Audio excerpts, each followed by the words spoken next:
The evening was quiet, the kind of quiet that usually brings a sense of peace after a long day. The sun had already gone down, leaving a soft golden glow on the empty road. A man in his late 30s was driving home after finishing a long week of work. He wasn't wearing anything fancy, just a plain shirt, dark jeans, and a jacket.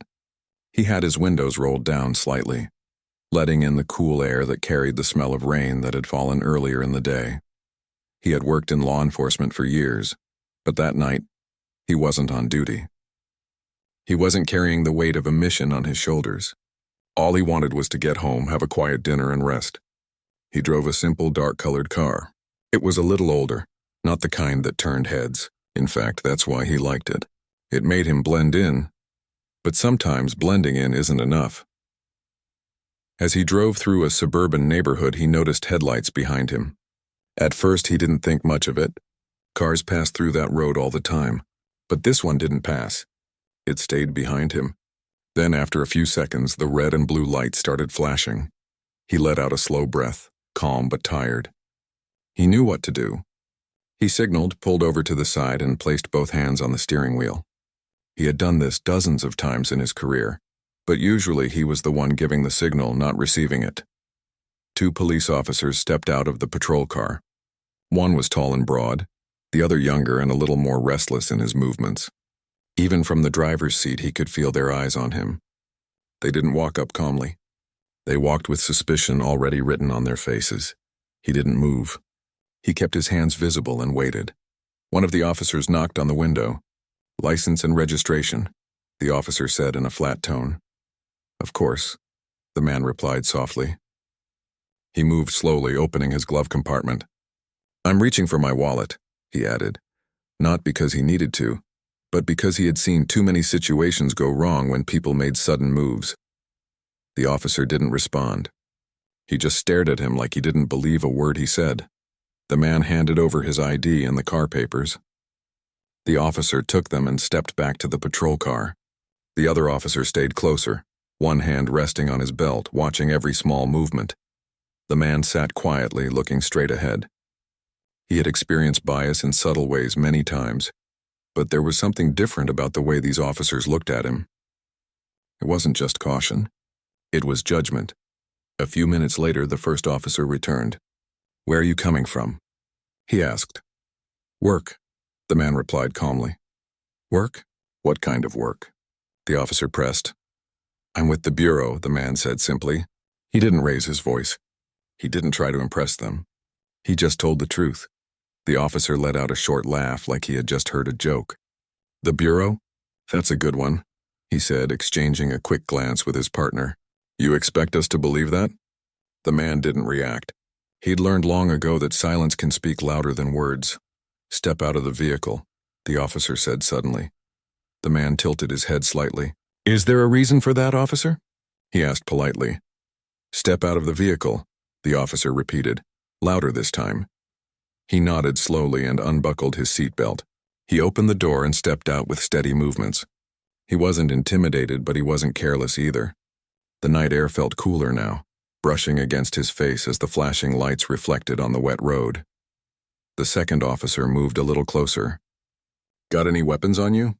he asked. "No," the man answered calmly. He had his service weapon, but it was in a locked case in the car.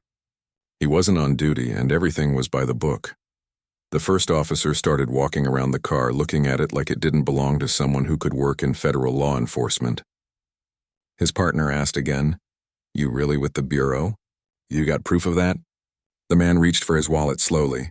"My identification is inside," he said. He pulled out a small leather folder with his federal ID. The officer took it, glanced at it, and smirked. "Nice fake," he muttered. "It's not fake," the man replied softly. The officer shook his head. "You know how many people say they're FBI when they get stopped? A lot. Doesn't make it true." He could feel how quickly things were shifting. It wasn't about a traffic stop anymore. It was about power. It was about who they thought he was, not who he actually was. He stood there calmly, but inside he could feel a familiar heaviness settling in his chest. He had trained for high-pressure situations, worked in dangerous places, and faced criminals far worse than this. But what made this moment sting was that the danger wasn't coming from a stranger in an alley. It was coming from people who wore the same kind of badge. The officer with his ID still in hand walked back to the patrol car. He whispered something to his partner, but not quietly enough. The man caught bits and pieces. Fake, doesn't match. Call it in. The younger officer looked more nervous now, like he had something to prove. You got anything in the car we should know about? He asked sharply. Just personal items, the man answered. Mind if we take a look? Yes, the man said firmly, though his tone remained calm. I do not consent to a search. You don't have a warrant, and I haven't done anything wrong. The officer raised his eyebrows, surprised that someone would say no. Why not? If you've got nothing to hide, you shouldn't have a problem, he said, his voice dripping with the kind of fake confidence people use when they want to intimidate. It's my right, the man said simply. The younger officer's jaw tightened. He didn't like hearing that. The first officer returned from the patrol car. We've got a problem here, he said. Nothing's coming up on the ID, probably fake. The man knew exactly why. Federal ID information isn't in the same system local police use. But explaining that to someone who has already made up their mind is like talking to a wall. The officer crossed his arms. You know what I think? I think you're lying. I think you're trying to play some game with us. I've told you the truth, the man replied. His voice stayed level. No shouting. No sudden movements. Just steady. The younger officer stepped closer, a little too close. You think you can just say you're FBI and get out of this? I'm not trying to get out of anything, the man said. I've done nothing wrong. The officers exchanged looks again. One of them reached for his radio and called for backup. Possible suspect. Fake credentials. Non-compliant, he said into the mic. The man stood there on the side of the road under the pale yellow streetlight, feeling the night grow heavier. It wasn't fear running through him. It was frustration. A quiet, sharp frustration that came from knowing exactly how situations like this can spiral. He thought about his training, how he'd been taught to handle escalations, how quickly things can change with a single word, a single movement. He knew staying calm was his strongest tool. He heard the faint sound of sirens in the distance. More units were on their way. Across the street, a porch light turned on. A neighbor peeked through their blinds, curious. A man walking his dog slowed down, watching from the corner. It was becoming a scene, and scenes draw attention. The first backup car arrived. 2 more officers stepped out, approaching with the same suspicious look the first 2 had. The man could feel the tension wrapping around the air like a tight rope. He asked quietly, "Can I make a phone call to my supervisor?" The first officer laughed again. "You're not calling anyone. Sit tight." The man exhaled slowly. He wasn't surprised. The officers surrounded the car, peering inside like they were about to uncover something dramatic.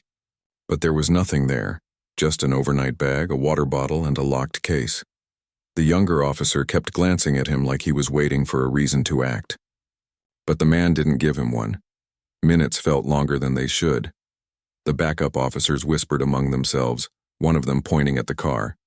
The first officer stepped forward again, pretending to be calm but clearly trying to assert control. "Here's what's going to happen," he said. "We're going to search the car." "You don't have probable cause," the man replied. The officer narrowed his eyes. "Probable cause? What are you, a lawyer now?" The man didn't respond. He didn't need to. The first officer signaled to his partner. The man could tell they were going to push their way through regardless of the law. He felt the weight of the night settle on his shoulders, but he didn't step back. He didn't lose his composure because he knew the truth. He knew who he was. They walked toward his car. As the officers moved, a few more neighbors gathered at their windows watching. Someone quietly started recording with their phone. The man noticed but didn't react. He just stood still on the sidewalk, his hands at his sides, posture calm but alert. The officers began circling the car again, flashlights in hand, their voices low but tense. The atmosphere was thick now, like a storm about to break. Inside, the man's mind was steady. Years of training had taught him not to let frustration rule moments like this. But even with all his discipline, he could feel a sting that came from something deeper, something personal. Because this wasn't about what he'd done. This was about what they thought of him before he even spoke. One of the officers tugged at the door handle. Another one lifted his flashlight higher. And in that quiet, tense moment, the man thought of how quickly everything can change. Not because of the truth, but because of the way people choose to see you. The sound of the car door opening cut through the silence. The search had begun. The door of the car opened with a dull sound that seemed louder than it should have been. The air felt thicker now. The flashing lights from the patrol cars painted the wet road in streaks of red and blue. The man stood still, watching every move, every step they took. He had been in tense situations before, but this was different. He wasn't in control here. He wasn't leading an operation. He was the one being watched, judged, and treated like he didn't belong. The younger officer leaned inside the car first, shining his flashlight on the seats, the dashboard, and the floor mats. He moved around like someone expecting to find something hidden. The older officer circled around to the passenger side, opening the glove compartment even though the man had already handed over everything. They weren't looking for a reason to believe him. They were looking for a reason not to. The man stood on the sidewalk, his jacket slightly damp from the cool night air. His hands hung calmly by his sides, but his mind was quietly running through every detail. He thought of how carefully he had lived his life, how hard he had worked to wear the badge he carried, how he had stood for fairness and law. But tonight, all of that didn't matter. Tonight, in their eyes, he was just someone they didn't trust. More backup officers arrived. 2 more cars pulled up. It was as if the simple stop had turned into some big event. People from the nearby houses were now fully outside. Some stood behind their fences. A few were filming with their phones. Their faces were a mix of curiosity and quiet disbelief. One of the new officers who arrived walked over to the others. "What's going on?" he asked in a low voice. "Claims he's FBI," one of the original officers said with a half smile, like he was sharing a joke. "Badge is probably fake. He's acting too calm." The man heard that line and almost smiled to himself. Acting too calm. That was the reason they didn't believe him. But what they didn't know was that staying calm was part of his training. It was the only thing keeping this from turning into something worse. The senior officer walked back to him. "Why don't you just tell us the truth now?" he said, as if the truth wasn't already sitting quietly inside his locked case. "I already have," the man replied softly. The officer gave a short, sharp laugh. "Then why isn't your ID showing up in the system?" "Because federal credentials don't show up in your local system," the man explained. His tone was patient but firm. "You'd need to make a specific verification call for that." The officer's face hardened, but his eyes flickered for a brief moment, like he wasn't completely sure of his own claim anymore. But pride can be loud, and instead of admitting he might be wrong, he doubled down. "Yeah, that's what every liar says." The man didn't react. He just stood there quietly, letting the silence hang between them. Another officer joined the search. They started going through the trunk now, carefully moving things around as if they were going to find something explosive. All they found was an old duffel bag with gym clothes, a small first aid kit, and some travel essentials. "Nothing," one of them said quietly to the others. But instead of letting it go, the senior officer stepped closer to the man again. "Why don't you just tell us what's really in that locked box in your back seat?" "It's secured property," the man replied, "and it's locked for a reason. If you make the call, everything will be confirmed." The officer crossed his arms, staring at him like he was testing his patience. "Or maybe you're just saying that because you don't want us to see what's in it." The man didn't take the bait. He knew how moments like this worked. Sometimes silence was the only defense left. The younger officer stepped out of the car, walking toward the group with the flashlight still in his hand. "Nothing but that locked box," he said. "And he won't open it." The senior officer gave a short nod. "We can open it ourselves." "You can't," the man said calmly. "That box contains federal property. If you break it open without authorization, you'll be violating several federal laws. All I'm asking is for you to make the verification call. That's it." The air grew tense. The other officers shifted uneasily. They weren't expecting someone who spoke so clearly and firmly. They were used to people either panicking or yelling. But he wasn't doing either. He was just standing there looking straight at them. "Call it in," one of the backup officers whispered to the senior one. But the senior officer shook his head slightly. He didn't want to. It was no longer about verifying an ID. It was about control. The man glanced around for a moment. The crowd on the street was bigger now. A couple of teenagers whispered to each other, pointing toward the flashing lights. A woman stood with her phone up high, recording the entire thing. He didn't want a spectacle. He just wanted to go home. Then one of the backup officers approached him directly. His face wasn't as hardened as the others. "Why don't you just open it?" he asked softly. "It'll make this easier for everyone." The man looked at him calmly. "Because it's not about making things easier," he replied. "It's about doing things the right way. If I break protocol, I'll be the one in trouble. I'm not going to do that." The officer nodded slowly, like he actually understood, but he didn't say anything else. Meanwhile, the senior officer finally decided to push forward. "We'll see about this box," he muttered, walking toward the car. The man's pulse stayed steady, but his senses sharpened. He knew what was inside: his badge, his identification card, and his service firearm, secured exactly as required. If they opened that box, the truth would come out in seconds. But the problem wasn't the truth.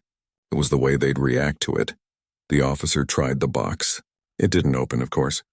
He frowned, then signaled to the younger officer for something. The man didn't move. He stood like a tree rooted to the sidewalk. Calm, still, focused. "Sir," one of the backup officers said carefully. "Maybe we should make that call, just to be sure." The senior officer ignored him. His pride wouldn't allow a pause. The younger officer looked uncomfortable now. He wasn't as sure as he had been at the beginning. "You think this is a good idea?" he asked quietly. "We're already in it," the senior officer muttered. The sound of more vehicles approaching broke the tense silence. 2 more cars. The lights from the street seemed brighter now, bouncing off the wet pavement. The man knew exactly how this looked from the outside. One man surrounded by a group of officers accused of something he didn't do. The new officers walked up slowly. They didn't seem as aggressive as the first 2. One of them, a woman with calm eyes, asked, "What's going on here?" "Claims he's FBI," the senior officer said again, almost like it was a line he'd rehearsed. "We've got a locked box in the car, won't open it, ID's not coming up." "Classic fake." The woman tilted her head slightly, looking at the man. She didn't see someone panicking. She saw someone standing tall and quiet. Her instincts told her something wasn't adding up. "Did you call to verify?" she asked. "No," the senior officer said sharply. She stared at him for a long second, then turned back to the man. "Sir, can you tell me your field office?" He gave her the location clearly and calmly. "And the extension for my supervisor is in my wallet as well," he added. She nodded slowly. "I'll make the call," she said. The senior officer opened his mouth to stop her, but she was already walking back to her car. She wasn't interested in arguing. The man didn't let his relief show. He just kept breathing steadily, watching the lights flicker against the dark night. The crowd on the sidewalk grew quieter now, sensing something was changing. While the call was being made, the senior officer kept pacing near the car, clearly irritated that someone had gone over his head. The younger officer leaned against the hood, looking down at the ground like he wasn't sure how this would end. Minutes passed slowly. The woman returned. She walked straight toward the senior officer and said something quietly. His face stiffened. Then she turned toward the man. "It's been confirmed," she said evenly. "He's an agent." A wave of silence spread through the group of officers. The younger one blinked like he hadn't heard right. The senior officer froze, his jaw tightening. The crowd on the street began whispering. A man in the back lowered his phone. The woman's voice was calm but firm. "We need to step back," she said to the others. This was a mistake. The man still didn't move. He stood there, letting their own reactions fill the space. The senior officer took a step forward.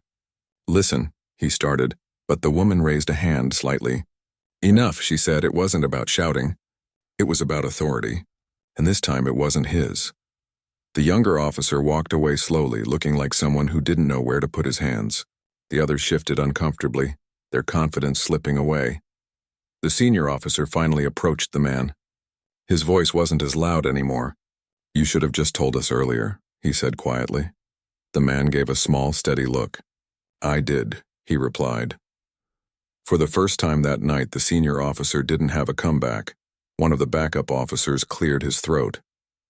"What now?" The morning felt strange, like the air itself was holding a secret. The sky was gray and the wind moved gently through the streets. He stood outside the small shop, staring at the closed door. His hands were cold, not from the weather, but from the thought of everything that was about to happen. He had waited for this day for so long, yet now that it had arrived, it didn't feel real. For weeks he had tried to prepare himself. He replayed old conversations in his mind, imagined different outcomes, and told himself to stay calm. But the truth was, no amount of planning could stop the rush of emotion sitting quietly inside his chest. He took a slow breath and walked forward. The door opened with a soft creak. Inside, the warm smell of freshly made tea filled the air. A few people were sitting quietly at the tables, their heads bent down as if lost in their own small worlds. He looked around, scanning every corner until his eyes stopped on the back table. She was there, just like he knew she would be. She lifted her head and their eyes met. For a brief second, the world seemed to pause. There was no sound, no movement, just that one look between them. She gave a small, unsure smile. He walked toward her slowly, trying to keep his steps steady, even though his heart was beating fast. "You came," she said softly when he reached her. "Of course," he replied, sitting across from her. There was silence again. It wasn't an uncomfortable silence, but it carried weight, like all the words they wanted to say were waiting behind their lips. She held her cup with both hands, her fingers tapping the edge. He noticed the little changes in her. Her hair was a bit shorter, her eyes a little tired, but her smile still felt familiar. They talked for a while about simple things at first. The weather, the small shop, the people passing by outside. It was their way of avoiding the real conversation. But eventually the truth started to slip into their words. "I didn't know if you'd actually come," she said, her voice quiet. "I didn't know if I could," he answered honestly. They both knew what she meant. So much time had passed. So many things had happened between them. But no matter how far life had taken them, something in their hearts had remained the same. She looked down at her hands, then back at him. "Do you ever think about it?" "All the time," he whispered. They didn't have to explain what it was. Both of them carried the same memory. The one that had changed everything. As they spoke, the sound of people around them faded. It felt like they were the only two people in the room. She leaned forward slightly, her voice shaking just a little. "I thought maybe you forgot. Or maybe you moved on." "I tried to," he said, "but some things don't fade." Her eyes softened, and for the first time in a long while, they both let themselves feel everything they had kept hidden. The pain, the hope, the questions with no clear answers. When they finally stepped outside, the wind had grown stronger. The gray sky was starting to open up, letting a bit of sunlight peek through. They walked slowly, side by side, not saying anything. Sometimes silence said more than words ever could. He remembered the last time they had walked together like this. Back then, everything had been bright and simple. They laughed easily. They talked about dreams and places they wanted to see. Life had felt full of promise. But then life took its turn, as it often does, and everything became harder. "Do you still go there?" she asked suddenly. "Sometimes," he said, "when I want to think." "I haven't been in a long time," she admitted. "I was afraid it wouldn't feel the same." He glanced at her. "Some places don't change. They wait for you." They decided to go there together. It wasn't far, just a short walk through the quiet streets. The trees on both sides leaned toward each other, forming a soft green arch above their heads. The air smelled fresh, and the sound of their steps echoed gently on the pavement. When they reached the little hill, the one where they used to sit years ago, a wave of memories washed over them. The grass was still soft, the view still wide and peaceful. The city stretched out in the distance, its lights flickering faintly. She sat down first, crossing her legs and resting her hands on her knees. He followed, sitting beside her. For a while, neither of them spoke. The silence between them felt different now, not heavy but warm. "It's strange," she said finally. "I used to think I'd never come back here. It felt like the past belonged here. But now it feels like it's still a part of us," he finished her thought. She smiled faintly. "Exactly." They watched a bird fly across the open sky, its wings wide and steady. In that quiet moment, it didn't matter how much time had passed or how different their lives had become. What mattered was that they were here together, breathing the same air again. "I thought I lost everything that day," she said, "but maybe I just didn't understand what I was holding on to." He looked at her. "Sometimes we have to lose things to see what really matters." She turned her face toward him, the sunlight touching her cheek. "Do you ever wish we could go back?" He thought for a second before answering. "I used to. But now I think we're supposed to be here. Right now. Not back there." Her eyes glistened, but this time it wasn't from sadness. It was something softer. Something like peace. They spent the afternoon there talking about everything and nothing. Old memories mixed with new dreams. Pain turned into gentle laughter. Every word felt like a small step toward something better. As the sun began to set, painting the sky with soft colors, they stood up. She wrapped her scarf tighter around her neck, and he slipped his hands into his pockets. "Thank you for coming," she said. "Thank you for waiting," he replied. Neither of them knew what would happen next. Maybe they would walk separate paths again. Maybe they would find a way to stay connected. But one thing was certain. They had faced what needed to be faced. And that alone made the world feel a little lighter. On the way back, the city lights began to glow. People rushed past them, busy with their lives. But the two of them walked slowly, almost like time itself had decided to give them a little extra space. They reached the corner where they had to go different ways. For a moment, neither of them moved. She looked at him with a calm smile, not forced or nervous, just real. "Take care of yourself," she said. "You too," he replied. They shared one last look. It wasn't goodbye, not really. It was something quieter, something that said, "We'll be okay." Then she turned and walked away, her figure slowly blending into the crowd. He stayed there for a while, watching until she disappeared. Then he looked up at the sky again. The clouds had cleared, leaving a stretch of open stars above him. He let out a slow breath. He didn't know exactly what the future held, but for the first time in a long time, he wasn't afraid of it. Something inside him had shifted. The weight he had carried for years felt lighter now, almost like it had learned how to let go.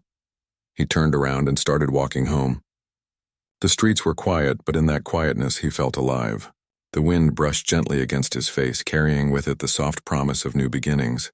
Every step he took was steady, not rushed, not uncertain. Just steady. He thought about everything they had shared, everything they had lost, and everything they had found again, even if just for one afternoon. Some stories don't end with loud moments. Some end with quiet steps in the night, with a heart that finally feels at peace. And as he walked down that familiar road, he realized something simple and true. Sometimes the most powerful changes in life don't happen in big moments. They happen when two people finally stop running from what they feel and decide to face it, even if just once. The night wrapped around him gently, not as a shadow, but as a soft reminder that every ending is also the beginning of something new, and this time he was ready to face whatever came next. The next few days passed slowly, but they didn't feel heavy the way they once did. Everything seemed quieter, softer. He noticed small things again, the sound of birds outside the window in the early morning, the way the light fell gently. Across the floor, the smell of fresh bread from the bakery down the street. Life didn't suddenly turn magical. There were still unanswered questions, still some quiet aches inside his chest. But something inside him had shifted. It wasn't the world that had changed. It was the way he saw it now. He found himself going back to that hill more often. It had always been a special place, but now it felt like a quiet friend who didn't ask questions and didn't expect anything. He'd sit there for hours just watching the city move below him. Cars came and went, people rushed through their busy lives, and he sat still, breathing in the moment. He didn't expect to see her again so soon. That day, as he climbed the small path to the hill, he saw a familiar figure standing at the top. The wind played with her hair, and her scarf fluttered softly.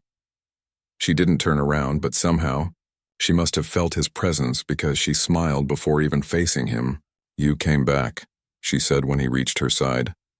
"So did you," he replied. There was no need to explain why they were both there. Some places call you back without words. They stood there for a moment, looking at the horizon. The sky was painted with soft shades of orange and pink as the sun slowly set behind the buildings. She wrapped her scarf a little tighter and let out a quiet breath. "I didn't think I'd be back here this soon," she admitted. He glanced at her. "Why did you come?" She paused, as if searching for the right words. "Because being here reminds me that I can still feel something real, and I needed that today." He understood. He had felt the same way many times before. The world often rushed people forward, not giving them a chance to breathe. But here, time seemed to slow down. They sat down on the grass together, just like they used to years ago. She stretched her legs out and leaned back on her hands. He sat with his knees up, resting his arms loosely on them. There was no script, No plan, just two people who had found their way back to the same quiet place. "I've been thinking," she said after a while. "About what?" "About how different everything looks now. Back then, we used to sit here and talk about the future like it was some kind of perfect picture waiting for us. We thought everything would work out just because we wanted it to." He smiled softly. "We were young. The future felt simple." She nodded. "Now it's not simple at all. But maybe that's okay. Maybe life isn't supposed to be something we figure out all at once." He looked down at his hands. "Maybe it's something we build slowly, piece by piece." Her eyes met his and something passed between them. Something quiet and gentle, like an understanding they didn't need to speak aloud. For the next hour, they shared stories about everything that had happened while they were apart. She talked about the moments she felt lost, the days that were heavy, and the unexpected laughter that found her when she least expected it. He talked about his own quiet battles, the nights when silence felt too loud, and the little things that kept him going. They didn't talk to impress each other. They talked to be real. As darkness fell and the city lights began to shine, they lay back on the grass, staring at the sky. A few stars had begun to appear, faint but steady. "Do you ever wonder where we'd be if everything had gone the way we once planned?" she asked softly. He let out a small breath. "All the time. But then I think maybe we needed to get lost a little to find out who we really are." She smiled at the sky. "I like that." The cool night breeze brushed against their faces. There was a calmness in the air that neither of them wanted to break. For a moment, it felt like they had stepped outside of time itself. When they finally got up, it was late. The city below was alive with glowing lights, but up on the hill it was quiet and peaceful. As they walked back down, their steps fell in rhythm, side by side. Before they reached the main road, she stopped and turned to face him. "Do you think people can really start over?" she asked. "Yes," he said without hesitation. "But starting over doesn't always mean forgetting the past. Sometimes it means understanding it and choosing to walk forward anyway." Her eyes softened. "I needed to hear that." He gave a small nod. "I needed to believe it." They stood there for a moment, neither of them rushing to leave. There was something about that night that felt different. Not like the past, and not quite like the future either.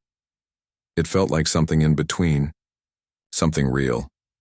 She eventually walked off in one direction and he walked in another, but this time it didn't feel like an ending. It felt like the beginning of something new. The next morning, he woke up early. The sun was barely rising and the world outside his window was still quiet. He got dressed, grabbed a small notebook from the table and walked out the door. He didn't really know why, but he felt the need to write again. He hadn't done that in a long time. His thoughts used to sit locked inside his head, too heavy to turn into words. But now they came softly, like small ripples on water. He sat at a bench near the park, opened the notebook and started writing. Not about big plans or promises, just simple things. How the wind felt that morning, how the sky looked like it was slowly waking up. How a quiet conversation on a hill could change the weight of a heart. It wasn't perfect, but it was honest. Days turned into weeks, and though their lives followed different paths, something remained between them, a quiet connection. Sometimes they met at the hill, sometimes at the small shop where they had spoken for the first time after years. Other times they didn't meet at all, but there was comfort in knowing they could. She started bringing a camera with her whenever they met. She said she wanted to capture small things, like the way sunlight touched the grass, or how the wind moved through the trees. "I used to think everything worth remembering had to be big," she said one evening. "But now I see it's the small things that stay with us the longest." He listened and understood, because he had begun noticing those small things too. Their conversations changed over time. They stopped circling around the past like a closed door. Instead, they talked about what made them feel alive now. Books they had read, streets they had walked alone, moments that made them stop and breathe. Life didn't give them a perfect picture, but it gave them moments that felt real. and that was enough. One rainy afternoon, they found themselves walking together under a single umbrella. The rain fell softly, turning the streets into a mirror of shining lights. People rushed past them, but they moved slowly, almost as if the rain itself wanted them to take their time. She laughed when a drop of water slid down her face. "I used to hate the rain," she said. "And now? Now it feels like it's washing everything clean." He looked at her and smiled, not because of any grand reason, but because in that simple moment life felt honest. When they reached the corner where they usually said goodbye, she hesitated. "Do you ever think about what we could be?" she asked, her voice barely louder than the rain. He looked at her carefully. "Yes, but I also think about who we are now, and I like this too." She smiled. A real, quiet smile. "Me too." The rain kept falling as they stood there, not needing to say anything more. Weeks continued to pass, and though nothing dramatic happened, everything slowly changed. They grew, not into the people they once imagined they'd become, but into people who understood the beauty of ordinary days. Sometimes they sat in silence. Sometimes they laughed until their stomachs hurt. Sometimes they didn't see each other at all. But every part of it mattered. Every part of it was real. He began to understand something he never really grasped before. Not all stories need a grand ending. Some stories are about growing quietly side by side without needing to control what comes next. As the seasons slowly shifted and the leaves began to change color, they returned to the hill one more time. The air was cool, and the wind carried the smell of earth and rain. The city below shimmered faintly under the fading light. She wrapped her arms around herself and sighed softly. "It's strange, isn't it? How we end up right where we need to be even if we didn't plan it." He nodded. "Yeah, sometimes the best parts of life aren't planned." They sat down on the grass again, the same way they had so many times before.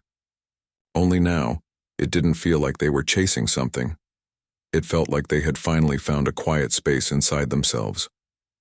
The world around them kept moving. Cars passing, people talking, wind rustling through the leaves. But they sat there, steady and still. And in that quiet moment, they both understood something simple yet powerful. Some connections don't need to be explained or defined. They just exist. And that's enough. The sky slowly darkened, and the stars began to appear again. Neither of them said goodbye when they left. They didn't need to, because some bonds don't fade with distance.